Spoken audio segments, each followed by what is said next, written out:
turning 25 was supposed to mean something. Like, at the very least, I expected a happy birthday text from my own parents. Maybe a half-hearted Facebook post from my mom saying, "My baby boy is 25 today," with a blurry photo of me from 2009. But nope. Nothing. Not a text, not a call, not even a recycled party popper emoji. It was my 4th birthday in a row that my parents forgot. 4. I could have committed a federal crime, done my time, and been released, and they still wouldn't have noticed I was gone. I even waited until noon, thinking, maybe they're just late. You know. Like how forgetting your child's birthday is just a quirky little delay. So I'm scrolling through social media, feeling kind of hollow but also not surprised, and then BM. There it is. The digital slap in the face. A massive post from my mom, complete with sparkling emojis and a TikTok montage. Happy 21st to our angel girl Jenna. Wrap gift sparkling heart, you light up our world. Surprise #CAR reveal video coming soon. Proud parents #birthday queen. And there she is. My little sister Jenna. Standing next to a brand new cherry red Jeep Wrangler, fake gasping, hands covering her mouth like she just won an Oscar. My dad's in the background awkwardly filming with his tablet like it's 2012. My mom's sobbing into a Starbucks cup. Cool. So, to recap, they bought her a whole vehicle. Me? I was eating leftover Chinese food alone in my apartment, watching anime reruns, and trying not to feel like I'd been emotionally ghosted by my own creators. But it wasn't just this birthday. Oh no. This was just the latest cherry on top of a long, moldy Sunday of neglect. My high school graduation? They were late because Jenna had a dance recital. My college acceptance? Brushed over during dinner because Jenna needed help picking nail colors for prom. My first apartment? Not a congrats, but a be safe text followed by 4 fire safety infographics. For years I played the role. The mature son. The one who understood. The one who didn't make a fuss. The one who gave Jenna my old laptop, helped her with math homework, drove her to soccer practice. And this is how I was repaid. Forgotten like a phone charger on vacation? By 10 p.m., I was just done. I blocked them all. Mom, Dad, even Jenna. I didn't text a dramatic farewell.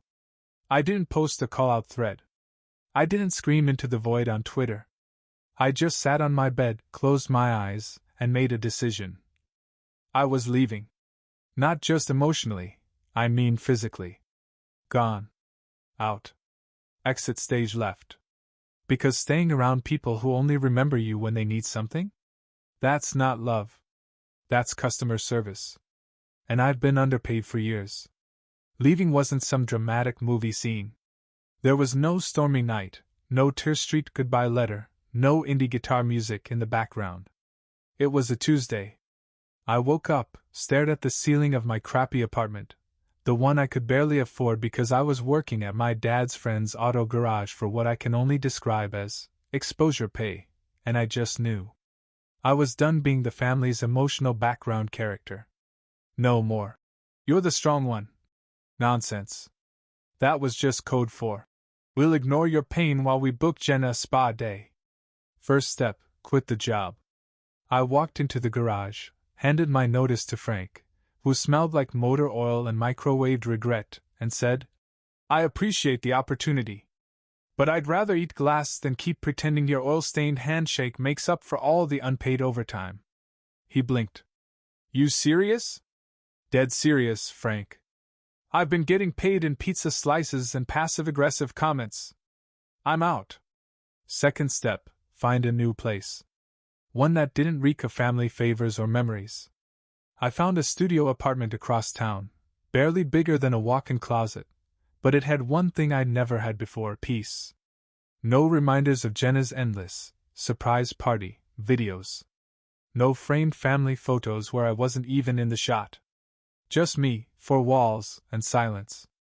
And let me tell you, silence never sounded so beautiful. Packing was easy. I didn't own much. clothes, a busted laptop, 2 mugs, and 1 Polaroid photo from a zoo trip when I was 12. Jenna had begged to ride the camel, so I gave up my turn. She got the photo. I was cropped halfway out. I almost threw it away, but instead I snapped it in half. She could keep her half. I was done carrying the weight of both our childhoods. I threw out the "Happy Birthday" banner my mom reused 3 times for Jenna but never once for me. Dumped the "World's Best Son" mug my dad gave me the day after I helped him move a fridge up 3 flights of stairs while he supervised from the couch with a Gatorade. It felt cleansing. Like I was finally scrubbing off the mildew of guilt and forced gratitude. Moving day was chaotic in the most anticlimactic way. I packed everything into the back seat of my car, which doubled as my therapist for a good 2 years, and drove off without a word. No dramatic music. No one running into the street screaming, "Wait! Don't go!" Just the sound of my turn signal clicking as I pulled away from a family that had already emotionally left me years ago. Once I was settled into my new place, with its flickering hallway light and an artistic ceiling stain shaped like a weeping clown, I sat on my futon and did the final, sacred ritual. I unblocked their numbers. Just long enough to see if anyone had tried. There was nothing. Not a "Happy belated." Not a "Hey, are you okay?" Not even a guilt trip. It hit me like a sucker punch. Because for a brief second I'd hoped. Pathetic, I know. So I blocked them again. Permanently this time.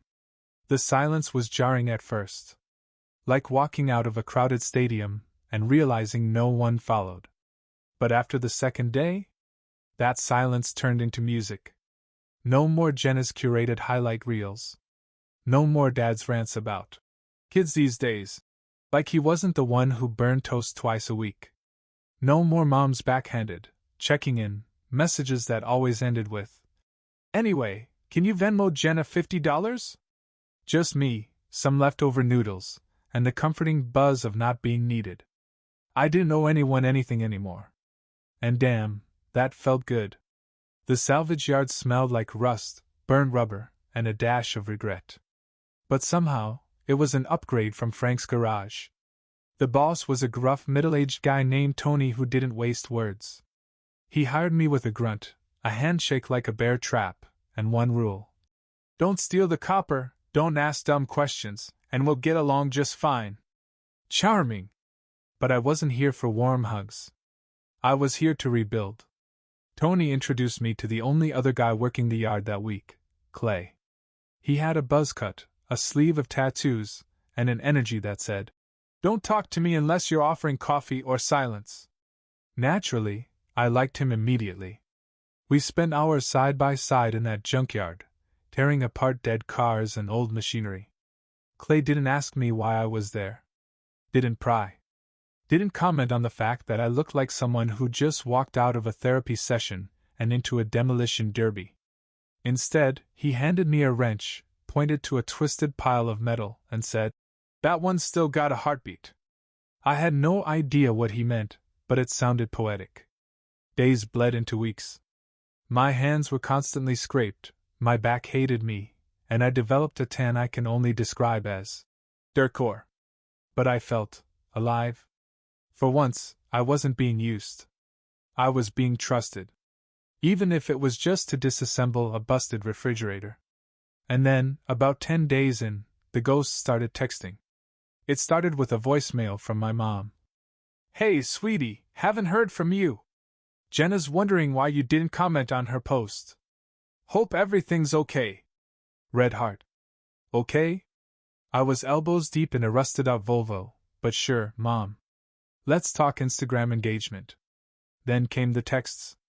"Dad, saw your old car parked somewhere else. You move? Everything cool? Jenna, you didn't like my car post, sad face. Are you mad? Are you mad? Girl, I've aged 4 years since you last acknowledged my existence on purpose." I didn't respond. I was tempted, sure. I typed out drafts. Sarcastic masterpieces. Stuff that could have gone viral. But I didn't hit send. Clay noticed I was tense one afternoon, hunched over a busted alternator like it owed me money. "You look like you're trying to murder that thing," he said, squinting at me through a haze of dust. "Family drama," I muttered. He nodded slowly, then casually tossed me a bottle of water. "My sister blocked me 3 years ago because I wouldn't give her my Netflix password. Haven't talked since." I blinked. "Over Netflix?" "Yup. I was the last sibling who hadn't changed the account name to something petty. She took it personally." We both laughed, and just like that I felt seen. Not pitied. Not prodded. Just understood. A few days later, Clay rolled in with something unexpected, a busted 1984 Honda motorcycle in a flatbed. "Found it behind a junked-out shed," he said, nodding toward it. "Figured it might be a good project." "For who?" He looked at me like I just asked if water was wet. "You. Obviously." I stared at it. The thing looked like it had died during the Nixon administration. But under the grime, there was a shape, potential. "Why me?" I asked. Clay shrugged. "You look like you need to rebuild something. Might as well start with a bike." I didn't know what to say. So I said the only thing that made sense. "Does it run?" "No. But neither did you for a while." Fair point.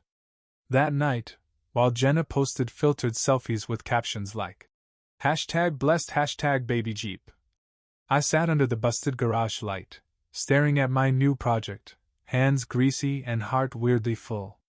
The voicemail light blinked again. I didn't check it. If silence is golden, then passive-aggressive TikToks are the platinum of family guilt trips. One morning, I'm eating a sad Pop-Tart on my rust-stained couch when Clay texts me a link. "Dude! Is this about you?" It's a TikTok. Jenna's face fills the screen, tears sparkling under a heavy filter, sad piano music playing like someone just euthanized her goldfish. The caption? "When your big brother ghosts the family for no reason and won't even acknowledge your birthday gift. Broken heart #family first #some people change." Then there's a slow-motion shot of the Jeep, as if the car itself had been personally abandoned. The comments were everything you'd expect from the terminally online brigade. "OMG, I'm so sorry, Queen pleading face. Drop his at face with steam from nose. You're better off without toxic people nail polish sparkles." A few daring souls asked what he did, but Jenna's fans dragged them to the digital guillotine within seconds. I didn't comment. Didn't defend myself. But I wanted to. Oh, I wanted to clap back so hard my keyboard would need therapy. Instead, I turned off my phone. Didn't work. By lunchtime, my cousin Tara slid into my messages. "Hey, just saw Jenna's video. She's hurting. Maybe you should reach out. We all miss you."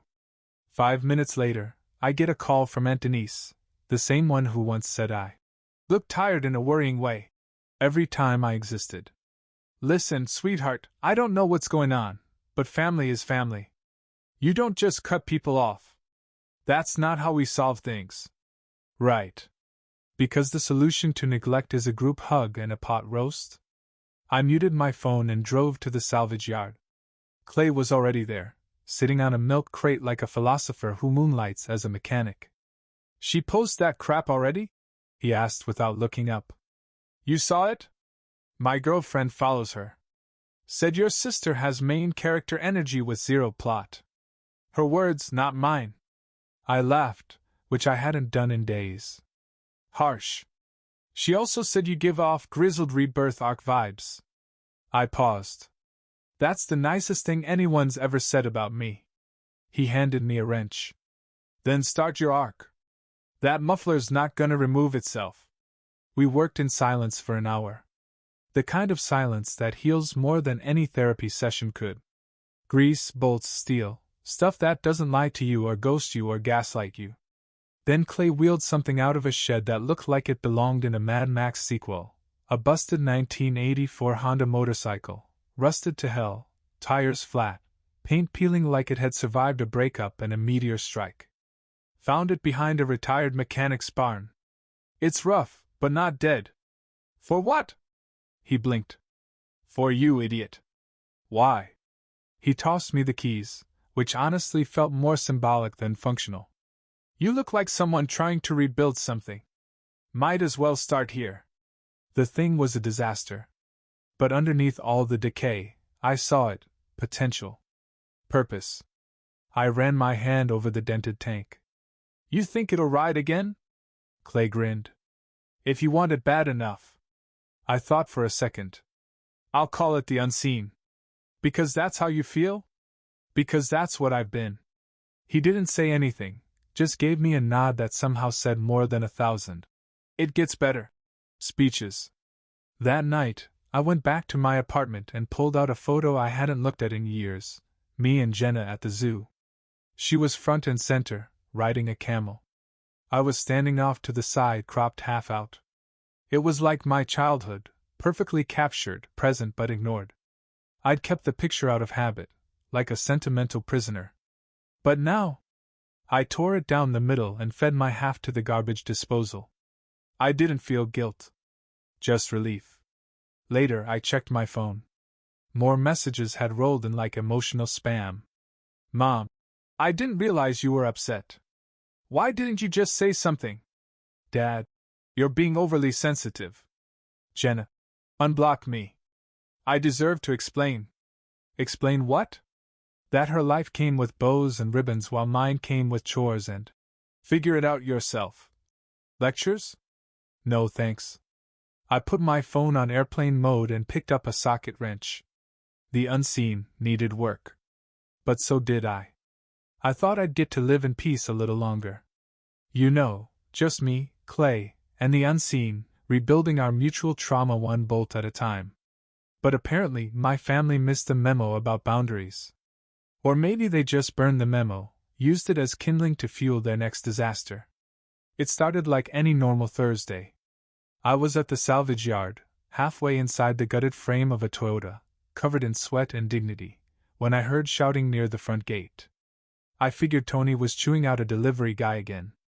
Nope. I peeked over a junked washing machine and my stomach dropped like it had read a spoiler. There they were. My parents. And Jenna. In full confrontation mode. Mom had her "we're just concerned" cardigan on, and Dad was wearing the same polo he wears when pretending to be approachable. Jenna was dressed like she was vlogging a Coachella haul, holding her phone vertically, of course. Bryce. Mom called. That's me. Bryce. We're finally dropping the name. We just want to talk. I ducked back behind the washing machine. Clay appeared beside me like a damn ninja. Your circus is here. Not my monkeys, I muttered.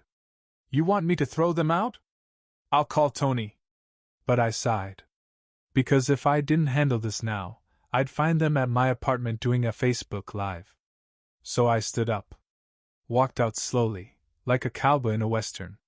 Grease-stained shirt. Dirt on my face. Zero tolerance left in the tank. What are you doing here? I asked flat. Cold. Tired. Mom's eyes welled instantly. She was always a cry-on-command type. We're worried, Bryce. You just disappeared. I didn't disappear. I just stopped performing. Dad tried to chime in. We didn't mean to forget your birthday. Things have been hectic. For 4 years? I said, raising an eyebrow. Jenna finally spoke up, phone still aimed at me. You're making this harder than it has to be. I didn't even ask for the car, okay? I chuckled. Right. I'm sure they forced it on you. Cry harder, Jenna. She flinched like I'd slapped her with a reality check. You could have just told us how you felt, Mom said. I snapped. No. See, I did. 1,000 times. Through every ignored text, every unreturned call, every time you celebrated Jenna's Instagram followers but forgot my graduation. I spoke. You just didn't listen. Jenna was still filming. Stop recording me, I said sharply. She didn't. So I turned to the camera and said, loud and clear, Hi, Internet. Since we're going viral, let's do this properly. I'm Bryce. I'm the forgotten son. The one who raised himself while my family played house with their favorite child. The one who was good enough to fix the sink but not worth a birthday text? Jenna's mouth fell open. Dad hissed. Stop embarrassing the family. Oh, now you care about embarrassment? I laughed bitterly. I've been living in yours my whole life. Behind me, I heard Clay mutter. Damn. Jenna lowered the phone. Maybe realizing, for the first time, that I wasn't playing anymore. I turned to leave, but paused. And for the record? I added over my shoulder. The only reason you're here is because I'm no longer convenient. You don't miss me. You miss the version of me that didn't know better. Tony emerged from the office, holding a wrench like it was a security baton. We got work to do. You folks need to go. They did. Eventually. Jenna uploaded the video anyway. Edited, of course. Cropped to make herself look like the victim, make me look like a lunatic screaming in a junkyard. But the unedited version? That came from a bystander who filmed the whole thing on his lunch break and posted it with the caption. Family shows up to this guy's work to guilt trip him. He says this. It exploded. 10 million views in 3 days. Half the internet called me a hero. The other half called me just another ungrateful millennial with daddy issues. And me? I didn't check the comments. I went back to the salvage yard and kept working on the unseen. Because finally, I wasn't invisible anymore. Going viral is weird. One day, you're just a guy building a motorcycle in a shed with someone named Clay. The next, you're the subject of a Reddit thread titled, Guy calmly eviscerates his toxic family in a junkyard. We have no choice but to stand. I wish I were kidding. People made memes. Someone auto-tuned my, You don't miss me, you miss the version of me that didn't know better, line into a sad lo-fi track. Jenna's TikTok got flooded with, He ate and left and no crumbs comments, and she deactivated. For like, a whole day. Then she came back with a healing journey series and a link to her Venmo in the bio. As for me, I avoided the internet like it owed me money. I didn't want attention. I wanted peace. But peace is hard to come by when your Aunt Karen's trying to FaceTime you from Florida and BuzzFeed's emailing you for an interview. Meanwhile, back at the yard, I was trying to live like none of this happened. Clay respected that. He kept things chill. But even he couldn't help poking fun. You're trending, man. He smirked, passing me a coffee. You gonna get a blue check next? I'd rather get tetanus. He laughed. At least tetanus doesn't tag you in apology videos. And speaking of apologies, my mom emailed me. Subject line. Can we please talk? I didn't open it. My dad sent a text. You aired private family matters. That's betrayal. Oh, now it's betrayal? Because I spoke truth out loud? Jenna tried to call from a new number. I declined. She left a voicemail crying about damage control and brand partnerships. Girl, I built a motorcycle from scrap. You think I care about your brand deal with a protein water company? But despite all the sarcasm and spite keeping me afloat, I hit a wall. It happened one night in the shed. I was tightening a bolt on the unseen when my hands started shaking. Not like, oh no, caffeine. Shaky, I mean soul deep, can't breathe. What the hell is happening to me? Kind of shaking. Clay noticed instantly. Yo. Sit down. I collapsed onto a crate. Heart racing. Mind spinning. He handed me a bottle of water. Panic attack? Maybe. Or my guilt finally catching up. He raised a brow. Guilt? For what? For saying everything I've held in for years. For making it public. For not feeling sorry. He was quiet for a long second. Then he said, You ever think maybe you're not broken, maybe they just never liked when you stopped being easy to break? I stared at him. You got out, Bryce. And now they can't control you. That's not guilt. That's grief. You're mourning the version of yourself that tolerated them. That hit harder than expected. So I channeled it. I focused. I rebuilt. Every nut, every bolt, Every grimy wire on that motorcycle became a piece of something bigger.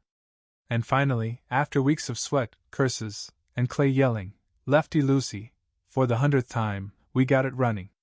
The engine sputtered, coughed, then roared to life like it had been holding its breath for decades. I laughed. Actually laughed. Clay handed me a metal plate we'd found in the junk pile. We engraved it together. For simple words. I am. Enough. I bolted it onto the bike like a badge of honor. That night, I printed a photo of the unseen, slid it into an envelope, and mailed it to my parents. No return address. No note. Just the bike. Just me. Rebuilt. Running. Unapologetically whole. I quit the salvage yard the next morning. Didn't even let the coffee finish brewing. Just walked into Tony's office, handed him a folded piece of paper with, "Thanks," written in black Sharpie, and said, "It's time." He didn't ask questions. Just gave me a solemn nod and said, "Don't die." "Can't make promises," I replied. I left my apartment key on the kitchen counter, took one last glance at the place where I rebuilt more than just a motorcycle, and shut the door. Permanently. The unseen was parked out front. Shining, proud, and somehow more alive than I'd felt in years. The kind of machine that doesn't purr, it growls softly, like it's been waiting for the right soul to ride it. I strapped on my helmet and did the most dramatic thing I'd done in months. I turned off my phone. No GPS. No social media. No notifications. Just asphalt and possibility. I didn't have a destination. That was the point. I was chasing freedom, not coordinates. But the road had other plans. I hadn't even cleared the city limits when I saw the street sign. Mason Ridge.